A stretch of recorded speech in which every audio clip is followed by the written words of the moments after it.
Seja bem-vindo. Hoje num dia diferente. Bom, pois é, hoje eu tô chegando um pouco atrasado aí, galera. 2 dias de atraso, me perdoem. Eu fui 2 levar dias de meu filho, atraso, tudo bem.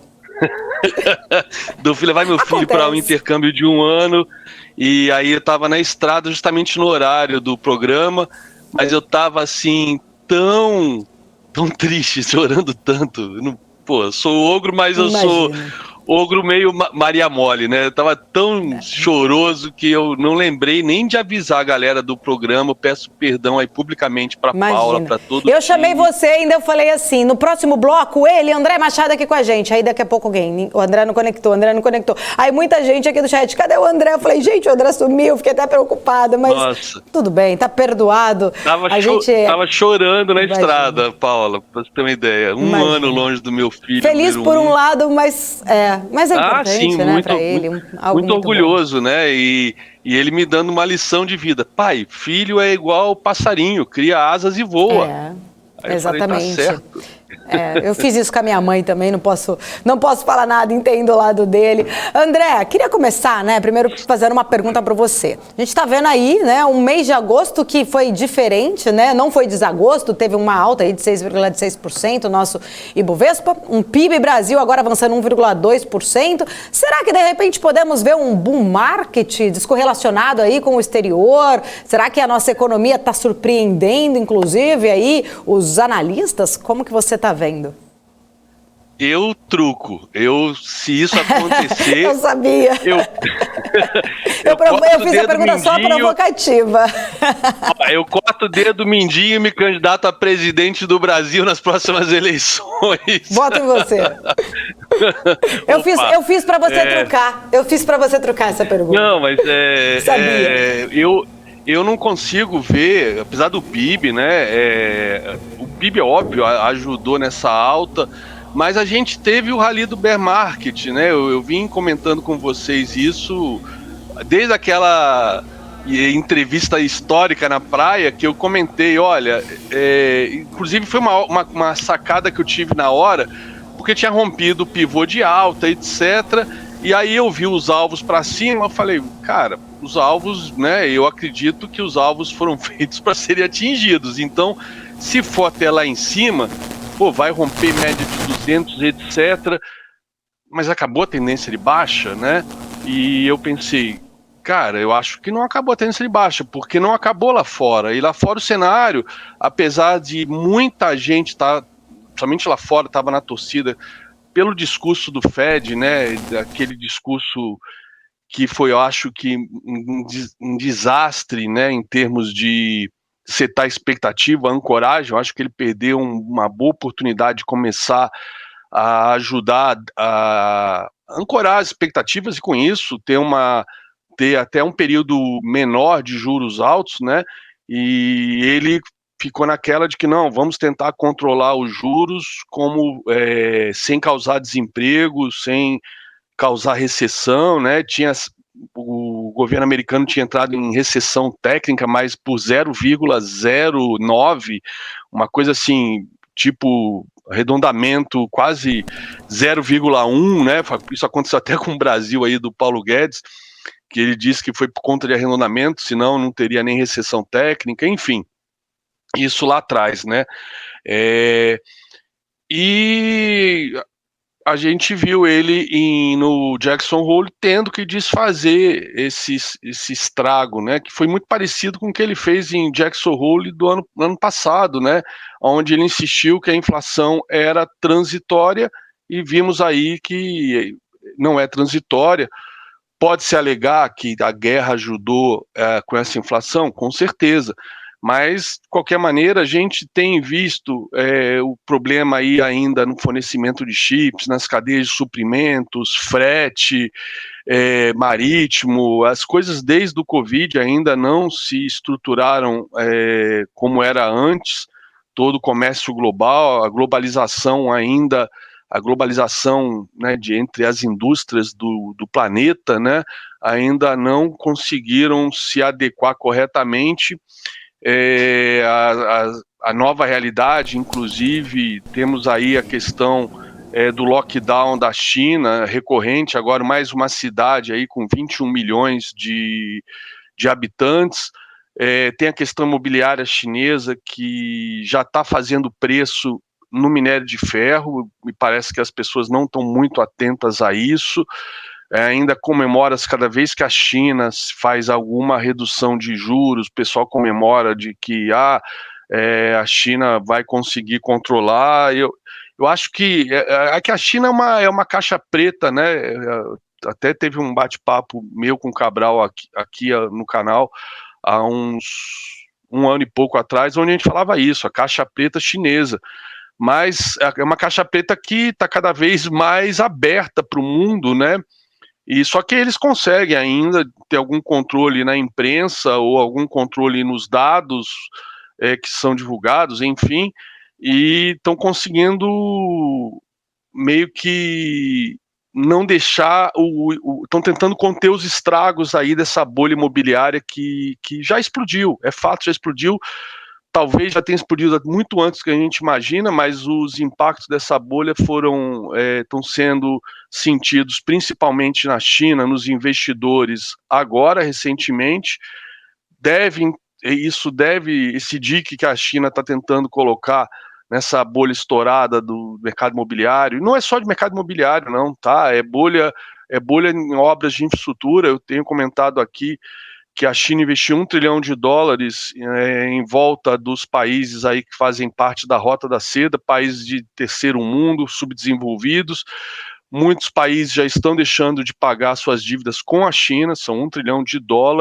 Isso, inclusive, boa parte, acho que cerca de 600 bilhões de dólares, não estavam nos balanços, né? Não eram mapeados, né? Isso foi um alerta que até o Banco Mundial já fez ano passado, que boa parte desses empréstimos não contavam nos balanços aí chineses.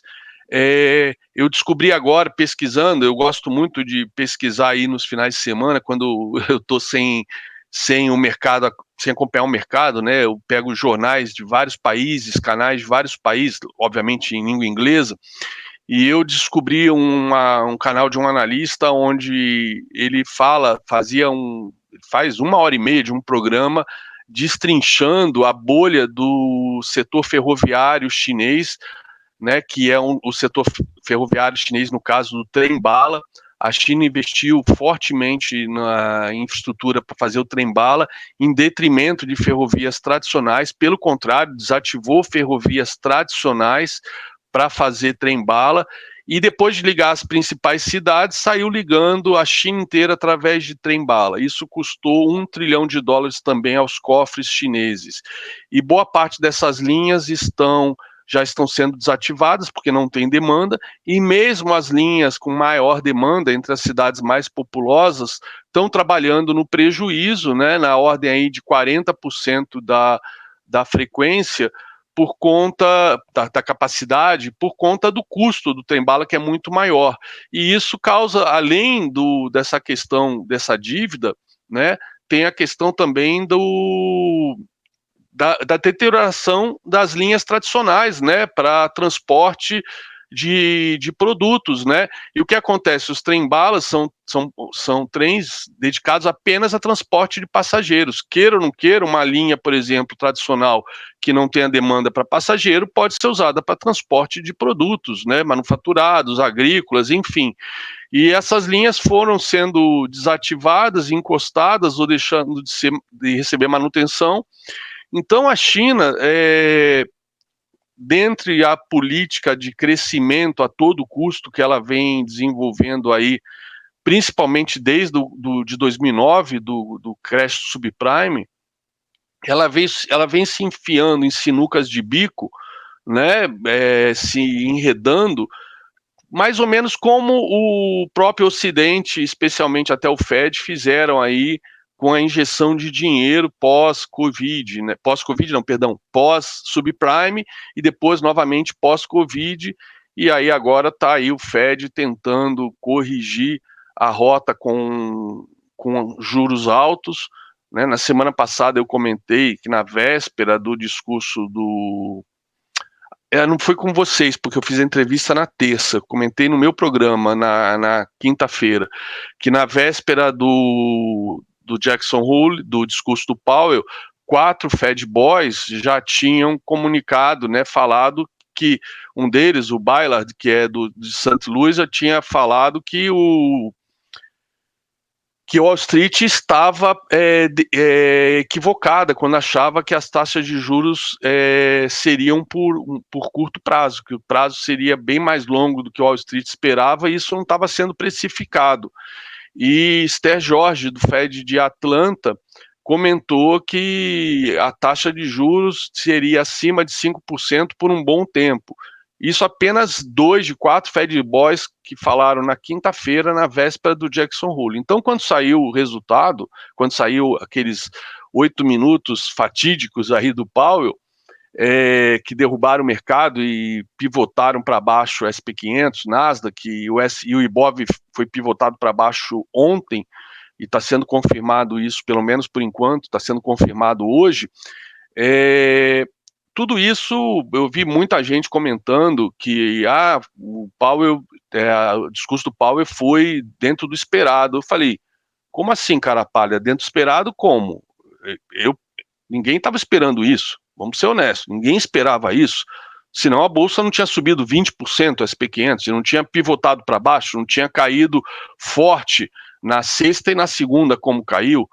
Então ninguém estava esperando realmente isso, estava todo mundo realmente no wishful thinking de continuar a expectativa de que, né, o discurso, o otimismo, né, aqui no Brasil traduz wishful thinking por otimismo, que é uma tradução errada, muito ruim, porque acaba colocando a pecha de pessimista em quem simplesmente não vê o mundo cor-de-rosa, ou realmente quem faz conta, né? No mercado financeiro, quem não faz conta paga para quem faz. Eu comentei com vocês semana passada, 2,5% de taxa de juros nominal com 8,5% de inflação dá 6%, menos 6% de juros real. É um juros muito mais baixo do que, inclusive, foi os juros quando os Estados Unidos botou a taxa nominal entre 0 e 0,25, quando a inflação aí rondava por volta de 1%, aí ficavam juros ligeiramente negativos. Então, os Estados Unidos hoje tem um juros extremamente negativo, né? Tivemos aí redução da inflação, que ajudou nesse discurso, nessa visão wishful think, de que o mercado poderia apostar numa taxa de juros mais baixa e por pouco tempo. Sim, tivemos aquela redução de 9,1 para 8,5, né, de junho para julho, né, não, de junho para julho, isso, que saiu no início de agosto. Isso contribuiu para botar lenha na fogueira e acontecer essa puxada. Mas desde do início lá, daquela entrevista na praia, eu comentei, isso aqui tá com cara de ser rally de bear market, isso é normal, isso acontece. E foi o que aconteceu no SP500, no Nasdaq, inclusive na China. A China, eu também subiu 20%, né, do fundo dela até o topo, antes de começar essa correção. A gente subiu 20%, a China subiu 20%, a SP500 subiu 19,5%, tudo conectado. E quando a gente vê que os juros vai ter que ser persistente por mais tempo, mais alto do que esperava, soma-se as incertezas da guerra, Putin recrutando mais 167 mil soldados, né? Os Estados Unidos cada vez mais engajado, trocando lá a ajuda que tem dado para a Ucrânia, trocando lá, seja lá qual foi o nome que tinha antes, para um nome de operação, o que legalmente faz toda a diferença, porque vai ter um general, vai ter liberdade de atuação sem ter que aprovar envios de armamentos a cada vez, aprovar no Congresso como tem sido feito, ou seja, vai ficar na mão dos militares e não na mão dos políticos a gestão dessa ajuda. Muita gente tem falado, mas os Estados Unidos têm ajudado com dinheiro, etc., né, gastando 3 bilhões. Calma, na verdade, tudo que os Estados Unidos está mandando são valores calculados, valor de custo dos equipamentos, mas são excedentes militares que os Estados Unidos têm. né, devido a não só a altíssima taxa de renovação tecnológica que as Forças Armadas americanas têm, como também ao investimento multibilionário anual em defesa. Então, tem estoques muito maiores do que a própria Rússia tinha em termos de equipamentos, né?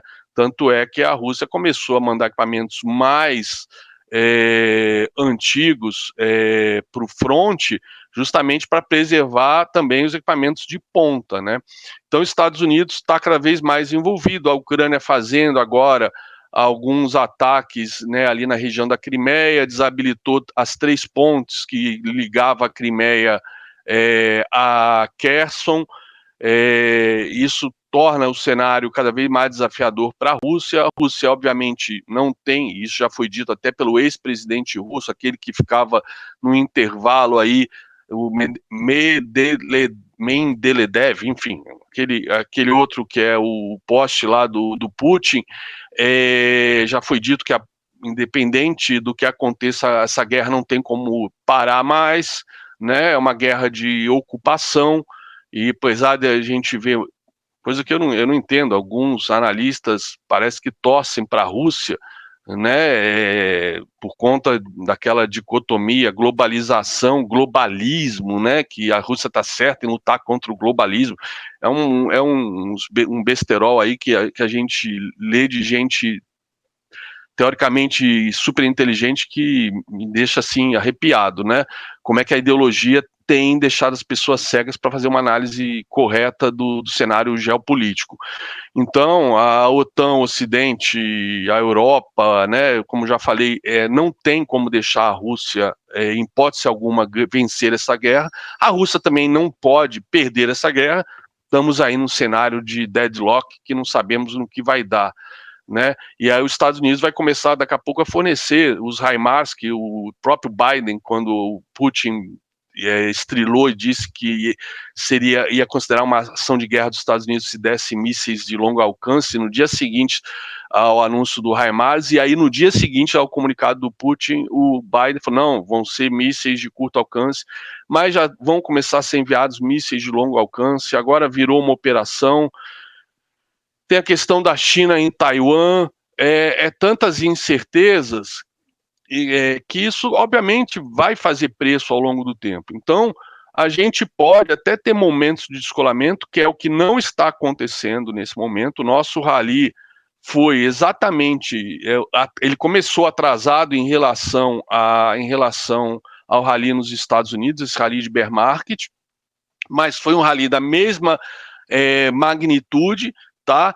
Agora a correção começou, o fluxo de dinheiro da B3 que entrou, que foi visível, né? Tirando os últimos 2 pregões, agora já saiu, a B3 já deve ter divulgado o penúltimo pregão, mas eu não peguei os dados ainda, mas de manhã cedo foi de 18 bilhões de reais, só que de 18 bilhões de reais de dinheiro velho, quando a gente olha o fluxo cambial.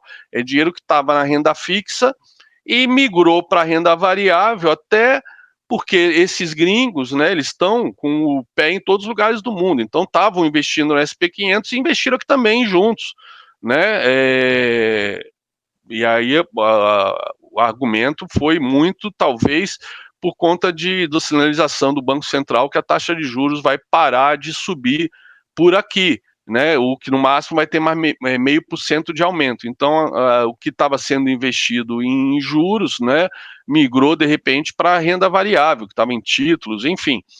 Mas, no final, a gente continua e continuaremos sempre conectados aos Estados Unidos, como aos Estados Unidos, à China, como sempre foi nos últimos 20 anos. Sempre foi assim, sempre será. Quando houver momentos de descolamento, é sempre até muito ruim esse descolamento, porque machuca mais os investidores, porque eles acreditam na narrativa que há um descolamento, que a gente pode andar sozinho, né, como se fôssemos isolados do mundo, não fôssemos uma economia, né, altamente dependente de commodities, uma bolsa de commodities na prática. Então, a gente é como se fosse, né, o nosso cordão umbilical com a Bolsa Americana, como se fosse uma mola, né? Então, esse cordão umbilical, é eterno, não tem como ser diferente. Só que quando os Estados Unidos vai para um lado e a gente vai para o outro, o que acontece? Uma hora a gente chega no limite dessa extensão e a mola puxa de volta. Foi o que aconteceu, inclusive, nessa alta. Os Estados Unidos começou o rally um mês antes da gente, a gente começou um mês depois, mas já dando sinais de que íamos acompanhar os Estados Unidos. Eu comentei aqui com vocês, a gente fez os alvos para cima, né? Eu comentei as divergências que nós tivemos.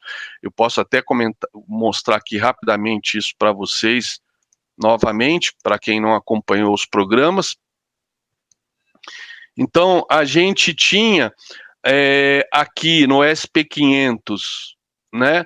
A gente fez esse fundo aqui no dia, deixa eu pegar aqui o cursor, a gente fez esse fundo aqui no dia 16 de junho, fizemos esse pivô de alta, né? E esse topo aqui no dia 16 de agosto, ou seja, foram 2 meses, né? E quando a gente olha desse fundo até esse topo aqui, nós tivemos aqui aproximadamente, eu não peguei exatamente um topo no fundo, porque como tem alguns estudos, eles podem ser deslocados, mas aí tivemos aqui, ó, 19% aproximadamente, quer ver? Deixa eu ver se eu consigo pegar daqui, sem ele sair do lugar. Ó, se eu mexer aqui, ele sai do lugar, vamos lá. Vamos puxar um pouquinho, dar um desconto, botar aqui em cima, vai, 19%, e aí quando a gente vai pro Ibov, tá? Pro Ibov, a gente tem o fundo do Ibov acontecendo só no dia 15 de julho, um mês depois exatamente, né? E aí o topo no dia 18 de agosto, né? Ou seja, considerando na véspera, dia 17, onde fez aí, praticamente a gente fechou no mesmo lugar, a gente andou, o que os Estados Unidos andou em 2 meses, a gente andou em um mês. Então teve dias que os Estados Unidos caiu e aqui subiu, e aí se criou a narrativa que estávamos descolados. Mas quando a gente olha, né, a alta que a gente teve, em um mês a gente teve a alta, deixa eu puxar aqui de baixo, em um mês a gente teve a alta, ó, de 20%, e nos Estados Unidos foi a alta de 19,5% em 2 meses, mas foi a mesma magnitude, né? E aqui agora a gente perdeu esse fundo, então temos alvo aqui, o terceiro alvo, que é o alvo, é o último alvo desse pivô de baixa. Nós temos alvo aqui em 103 mil pontos aproximadamente. Aqui é o ponto que, se for perdido, joga o preço novamente, a possibilidade de vir lá na região dos 96 mil pontos mais uma vez. Claro que aqui no meio do caminho teríamos outros movimentos que podem dar com mais precisão os alvos, mas se a gente perder essa faixa de 103 mil, né, 102.900, 102.600, aí a gente joga alvo lá na casa dos 95 de novo, tá? E quando eu comentei aqui do rally que a gente, de bear market, a gente teria, era justamente por conta desses sinais. A gente vinha caindo enquanto o SP subia, então a expectativa era que em algum momento a gente fosse colar nos Estados Unidos, e o Ibov já mostrava um padrão de divergência de alta, e aqui nesse padrão a gente fez um advance breakout, né, um advance breakup desse topo, sinalizando que a gente iria sim romper esse topo e seguir subindo, né? E agora, analogamente, a gente fez o oposto. Aqui a gente fez uma divergência de alta forte, e aqui a gente fez uma divergência de baixa moderada, afinal de contas, o segundo topo não é mais alto que o primeiro, assim, como o fundo aqui foi mais baixo que o anterior, então é uma divergência moderada, mas é uma divergência, né, de baixa. E antes da perda aqui desse fundo da semana de alguns dias atrás, a gente fez antes da perda ontem, né, deste fundo aqui, a gente fez o Advanced Breakdown, que é o breakout, né, o rompimento para baixo antes da perda do fundo no preço. De novo, eu não opero indicador, eu opero preço, mas isso aqui ajuda a mapear as forças, né, relativas que estão envolvidas aqui nesse game. Então o Ibov ontem fechou na mínima, confirmando, né, fazendo o rompimento deste fundo. Hoje ele abriu, chegou a ficar ligeiramente alta, mas fazendo um padrão de pullback neste fundo que foi rompido ontem e segue caindo. Agora, nesse momento, está na mínima. Temos uma média de 200 aqui que pode dar um suporte até para a gente vir a fazer o que pode ser um pullback, né? Aqui eu chamo esse tipo de padrão de pullback oculto, essa sombrinha. Mas a gente pode vir fazer um pullback efetivamente de livro, né? Que é bater aqui, depois ter um ou dois pregões de alta para vir testar esse fundo aqui e depois caminhar até os seus alvos, né? E aí aqui é o ponto que não pode ser perdido, se não abre alvo aqui nessa região dos 100 mil, 95 mil pontos. E quando a gente olha aqui o Ibov, é importante a gente estar olhando o SP500 para ver que a gente está literalmente acompanhando, né, o SP500. O SP500 está indo na frente, mas como eu falei, tem um cordão umbilical.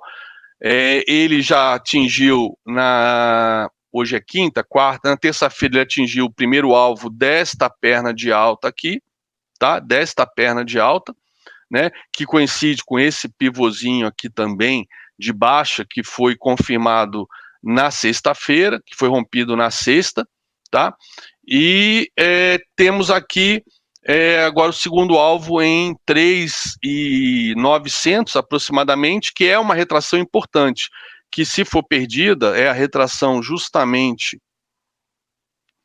de todo este, cadê aqui meu desenho, opa, que é a retração aqui de toda esta perna de alta, tá? Então aqui, além de ser o segundo alvo, que é um segundo alvo que muitas vezes é utilizado como alvo final de um movimento do SP, e faria todo sentido, porque é a região do pivô de alta que foi rompido e veio buscar esse topo aqui, né? Reparem que aqui teve uma projeção desse pivô que cravou o terceiro alvo aqui junto com a média de 200. Então aqui ele pode, depois dessa queda quase em linha reta, vindo aqui no segundo alvo, efetivamente fazer um pullback aqui, justamente nos 50, que é sempre um segurou na terça-feira, para depois aqui vir buscar o terceiro alvo. E como está só começando ainda essa corrida de juros, não acredito que vá parar por aqui, vai continuar descendo, e aí com isso não tem como a gente andar independente do mercado americano, né? Quando a gente olha aqui um gráfico numa periodicidade semanal, né, do SP500, né, a gente tem grandes chances, né, de vir buscar esse terceiro alvo aqui dessa última perna de alta, tá? Que a gente vê que faz todo sentido, porque a gente vê que essa perna de alta a gente já tem, né, alvos, primeiro alvo atingido, segundo alvo atingido, então é de se esperar que se perder aqui essa região, esse fundo, a gente vai buscar o terceiro alvo, ou até mesmo, né, esta retração aqui de 61,8, né, que de certa maneira não deixa de ser, né, o topo desse pivô aqui que foi armado e que levou a se atingir aqui o terceiro alvo também do movimento de alta. Então, a gente pode ver o SP500 vindo até essa região, né, por aqui, e o pior cenário, uma vez que a gente teve até essa invasão aqui dessa cabeça desse pivô, um cenário que eu ainda não tracei, é justamente o fato que aqui ele já foi no seu segundo alvo, que é normalmente onde é atingido, e com isso, esse terceiro alvo aqui perdeu sentido, já que foi invadido aqui esse topo, e a gente passe a trabalhar, na verdade, né, no semanal, com esses alvos aqui agora, caso perca esse fundo. Ou seja, a gente teria o primeiro alvo aqui justamente na retração de 61,8 de toda esta, né, esse movimento aqui de alta, tá? de todo esse movimento. Caramba, deixa eu fazer o seguinte, deixa eu pegar aqui a flecha aqui do Profit, que eu acho que fica melhor, né? Opa, perdão, pegar a flecha aqui. Ó, de todo esse movimento aqui de alta, tá? Ele poderia... Ei, caramba, eu tô atrapalhado, que cada ferramenta que eu uso no Zoom é diferente, então... E aí ele poderia vir aqui nesse primeiro alvo ou aqui nesse segundo. O terceiro alvo, você fala, pô, mas terceiro alvo é quase lá na pandemia, né? Ok, é quase lá na pandemia, mas a gente tem que ver que ciclos de expansão são seguidos de ciclo de retração. A gente está falando de uma correção para corrigir essa inflação, de recessão global, de desemprego e todas essas incertezas que ainda pairam na cabeça aí do mercado financeiro por conta de China e por conta de Rússia, né? Das guerras. Quando a gente olha o DXY, né? Que eu comentei com vocês. Opa, deixa eu botar até no gráfico semanal também. O DXY, né? Que é o gráfico aí do dólar, né? Já que ele não tem um par que a gente represente, até poderíamos usar o euro. O DXY rompeu, né? Depois de 20 anos, ele rompeu este patamar de 61,8, que é sempre um local muito esperado para segurar moedas, como efetivamente segurou aqui em 2007, né? E como segurou aqui em 2020, quando estava subindo, e aí houve aí, quando começou a alta de juros em 2019, e aí o dólar começou a subir, uma alta de juros pequena, e aí depois voltou aí para o patamar aí de zero, tá? Mas aí rompemos, e aí temos esses alvos para cima, tá? Do DXY, inclusive a possibilidade de, por conta até da cada vez maior fraqueza do euro, de virmos romper até o topo do dólar de 2000, a gente vinha atingir os 125 pontos, né? Nasdaq também, a gente vê Nasdaq também extremamente fraco, e querendo perder aqui o segundo alvo para buscar o terceiro. Lembrando que Nasdaq é muito mais suscetível a quedas por conta de aumento de juros nos Estados Unidos, né, pela política desde antes da bolha de .com, de crescimento a qualquer custo e não pagar dividendos, e sim os splits, o crescimento do valor das ações, empresas de growth, né? Mesmo das 5 big techs, que tem 25% do peso do Nasdaq e 25% do peso do SP500, que geram lucros gigantescos, né?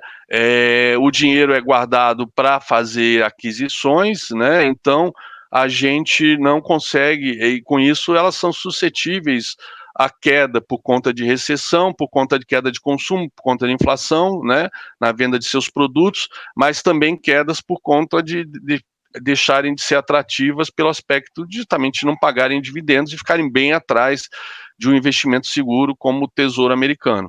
E só concluindo, uma coisa extremamente importante, né, é o caso do minério de ferro, como eu mencionei, né? Minério de ferro, ele perdeu ontem, tudo bem, tem algumas sombras aqui, mas ele perdeu essa madrugada, né? Aqui o minério de ferro em Singapura, ele perdeu esse último fundo aqui na região dos 96 dólares, tá? 96,50, e aí com isso abre alvos, né? Na região dos 85 dólares, né, que é esse fundo, sempre vai ser um suporte aqui, tá? Mas principalmente usando as projeções, a gente vê aqui claramente, eu até atualizei a projeção do minério de ferro, a gente vê que ele cravou exatamente aqui este primeiro alvo, ele tinha cravado já aqui como um segundo alvo desta perna aqui de alta. Aí agora eu projetei aqui esta última perna do movimento de alta, né, que bate com esse pivô de alta perfeito, pivô de baixa perfeito que ele fez. Ele cravou o primeiro alvo, E aí nós temos minério de ferro indo lá na casa dos $79 a tonelada, quiçá $50 a tonelada. E todo mundo fala, isso é impossível, né? De ferro é $100, nunca vai ser 50. Depende, né? A China é mal compradora, com essa bolha imobiliária, bolha de infraestruturas, né? Seja em investimentos estrangeiros, seja em investimentos internos, tudo estourando simultaneamente e ao mesmo tempo, pode ser que depois se o Xi Jinping, provavelmente ele vai conseguir o terceiro mandato, certamente, mas depois desse terceiro mandato, que ele tenha que mudar a política, né, de investimentos da China para evitar o pior. Enfim, não vai conseguir continuar injetando dinheiro, porque realmente houve uma queda aí, uma quebra de confiança da população extremamente conservadora chinesa com relação a mercado imobiliário, investimento em imóveis, com relação a gastos de infraestrutura, essa questão dos trens, por exemplo, e com relação aos gastos na Rota da Seda, que os países estão deixando de pagar e fazer pagar os empréstimos, né, os países pobres aí que a China contemplou nesse processo aí de colonização às avessas, né, esses países deixando de pagar e retroalimentar esses investimentos da Rota da Seda. E com isso, o minério de ferro vai sentir naturalmente. E aí sente a Vale, não tem como. Está aqui Xangai de todo esse movimento, né, de correção que ele teve, by the way, de 90%, de 20% igual ao SP500 e igual o Ibov, né? O fundo foi, dia 27 de abril, e aí ele bateu aqui na retração de 61, bastante técnica, tá? Que não deixa de ser aqui, na verdade, foi um terceiro alvo já dessa última perna de alta aqui, dessa última perninha de alta que a gente teve. Então a gente já cravou o terceiro alvo aqui. Caramba, perdão, Paula. Já cravamos aqui o terceiro alvo aqui embaixo. Então, provavelmente, né, se a China vier cravar esse terceiro alvo aqui, ou quiçá o fundo novamente, e esse fundo for perdido, a gente aí vai ter esta perna aqui para projetar para baixo na China, tá? Vamos ter essa perna para projetar para baixo na China. Então, cenário extremamente desafiador e a própria queda do minério de ferro, a Vale já sente, né? A Vale, inclusive, voltando aqui, pegando aqui um gráfico da Vale e Petrobras, que são importantíssimas para a nossa bolsa, não tem como a bolsa subir sem elas. A Vale, eu até comentei anteontem, né? A Vale já tinha atingido seu primeiro alvo de FIBO da sua última perna de alta, fez essa bandeira aqui de baixa, bandeira essa que foi rompida ontem, e o primeiro alvo sendo rompido hoje, inclusive o fundo da bandeira. Então, automaticamente, a gente abre agora alvos para Vale em 55,76 e um terceiro alvo também possível, principalmente com o cenário do minério de ferro deteriorando, em 42,64. Temos aí a possibilidade de alvos menores, né, intermediários, pegando essa bandeira que está sendo rompida, temos uma confluência aqui de um segundo alvo aqui no 55,5, tá? E um terceiro alvo em 50,38. Quando a gente olha Petri 4, a gente sabe que está numa situação especial aí por conta da antecipação dos dividendos do ano que vem, né? A gente vê que ela já atingiu, inclusive, um quarto alvo de FIBO, mas, deixando como foi no Ibovespa, né, padrões aqui de divergência de baixa aqui no IFR, divergência de baixa forte no IFR com relação a esses topos, tá? Então, o cenário, para mim, não tem como eu ser otimista com a Bolsa, independente de PIB. Independente de PIB, até porque PIB é algo que talvez tenha ajudado e estivesse especificado também nesse rally que a gente viu agora de bear market.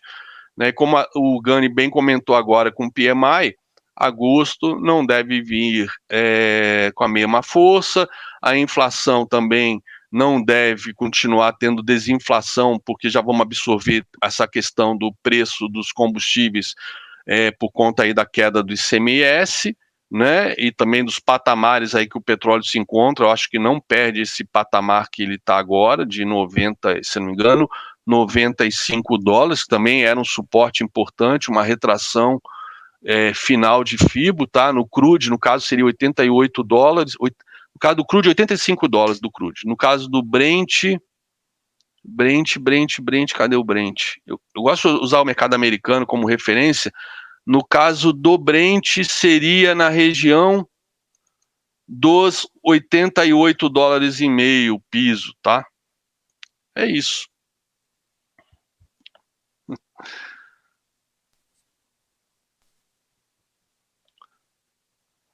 Estava mutada aqui, fui pega de surpresa. Na verdade, eu mutei porque eu fui comer um pedacinho de uma maçã, né? Aí eu falei assim, vou aproveitar eu lembro que o André tá falando, vou mastigar uma maçãzinha aqui. Mutei aqui meu microfone. Você me falou André, no outro dia que você aproveita para fazer um lanchinho nessa hora. tá aqui, eu nunca consigo, ó, tadinha, minha maçã vai ficando até escurinha, mas às vezes a gente vai colocando aqui, algumas conseguem se alimentar um pouquinho. André, quero agradecer, eu já imaginava da sua resposta, fiz uma provocação justamente porque acho muito legal quando a gente, né, conversa, porque eu e o André somos muito parecidos em algumas situações e outras, às vezes a gente até discorda em algumas situações, mas eu gosto de dar uma provocadinha, mas sabia já que teria vazamento para sua resposta. Obrigada, viu, André? Fico muito feliz que deu certo de você conseguir entrar hoje. Obrigada. Não, foi um prazer. Peço desculpas de novo pelo furo de terça, mas o próximo furo desse é só em janeiro do ano que vem, quando minha filha for para o intercâmbio. Até lá, não devo ter mais nenhum furo. A gente só combina antes para eu não chamar aqui. Eu chamei na passagem de bloco. E na sequência, vamos com ele, nosso querido André Machado. Aí não teve o André Machado. Eu te aviso em janeiro, tô levando a minha filha para o aeroporto. Terça-feira eu não devo estar online, porque eu devo estar chorando no carro. Ixi, aí vai chorar mais ainda, porque, né, já tem um lá fora, mais um indo embora e... Pois é. Vai ser mais choradeira, vai se preparando. Valeu. Um Tá beijo, certo. galera. Beijos, André. Obrigada. Beijo, Paula. Tchau, tchau.